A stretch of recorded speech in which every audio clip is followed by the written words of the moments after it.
السلام علیکم۔ Daily golf Urdu میں خوش آمدید۔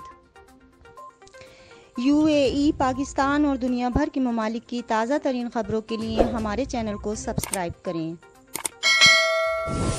متحدہ عرب امارات میں کرونا وائرس کے نئے کیسز کا اعلان۔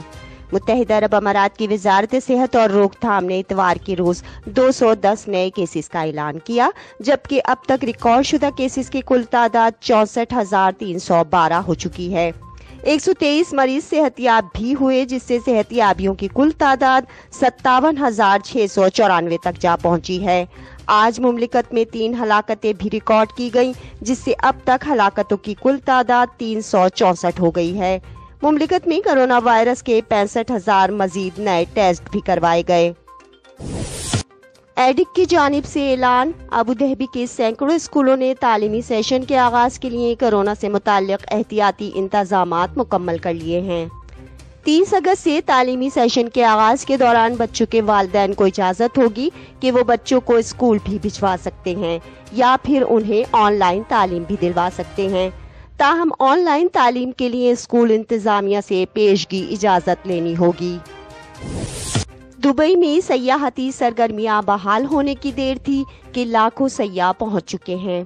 دبئی حکام کا کہنا ہے کہ ان کی توقعات سے کہیں زیادہ سیاح گزشتہ 1 ماہ کے دوران آ چکے ہیں۔ دبئی کے ایک اعلیٰ عہدیدار نے بتایا کہ جب سے دبئی کے فرمانروا شیخ محمد بن راشد ال مکتوم نے سیاحوں کو دوبارہ دبئی آنے کی اجازت دی ہے، اس وقت سے ایئرپورٹ پر توقعات سے کہیں زیادہ رش دیکھنے میں آ رہا ہے۔ انہوں نے مزید بتایا کہ فرانس اور برطانیہ سے آنے والے سیاحوں نے بتایا کہ وہ خود کو اپنے ملک سے کہیں زیادہ یہاں پر محفوظ محسوس کر رہے ہیں۔ دبئی سیاحوں کے لیے اسی وجہ سے جنت ہے کہ یہاں پر ان کے آرام و آسائش اور تحفظ کو یقینی بنایا جاتا ہے۔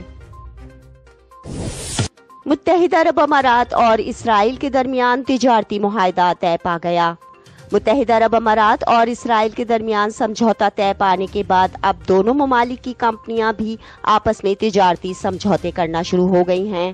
دونوں ممالک کی کمپنیوں کے درمیان سمجھوتے سے کورونا ٹیسٹنگ پروسیس کو تیز تر بنانے کے لیے ایک بہترین عالمی معیار کی درست نتائج والی ٹیسٹنگ ڈیوائس بنانے میں پیش رفت ہوگی۔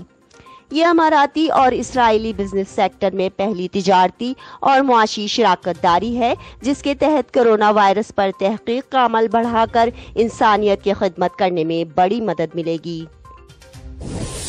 دبئی ایئرپورٹ پر مسافروں کے مفت کورونا ٹیسٹ لینے کے لیے قائم سینٹرز کے مقام آج سے تبدیل کر دیے گئے۔ دبئی ایئرپورٹ میں قائم یہ کورونا ٹیسٹنگ سینٹرز ایئرپورٹ کے باہر شباب الاہلی فٹ بال کلب میں منتقل کر دیے گئے ہیں۔ جو مسافر ان کورونا ٹیسٹنگ سینٹر سے اپنا مفت ٹیسٹ کروانا چاہتے ہیں، ان کے پاس بیرون ملک روانگی کے ٹکٹ کی بکنگ کا ثبوت ہونا ضروری ہے۔ ان سینٹر سے کورونا ٹیسٹ کی نیگیٹو رپورٹ حاصل کرنے کے بعد 96 گھنٹے کے اندر امارات سے باہر کا سفر کرنا ہوگا، ورنہ نیا ٹیسٹ کروانا ہوگا۔ جن مسافروں کے ٹیسٹ کی رپورٹ نیگیٹو آئے گی، ان کے پاسپورٹ پر فٹ فار ٹریول کا اسٹیکر چپکایا جائے گا۔ مسافروں کو ہدایت کی گئی ہے کہ وہ اس وقت تک اپنے پاسپورٹس پر لگا اسٹیکر نہ ہٹائیں جب تک وہ اپنی منزل مقصود کے ایئرپورٹ سے باہر نہ نکل آئیں، کیونکہ یہ اسٹیکر ان کی رپورٹ کا ایک ثبوت ہوتا ہے۔ اب تک کے لیے اتنا ہی۔ اگلے بلیٹن تک کے لیے خدا حافظ۔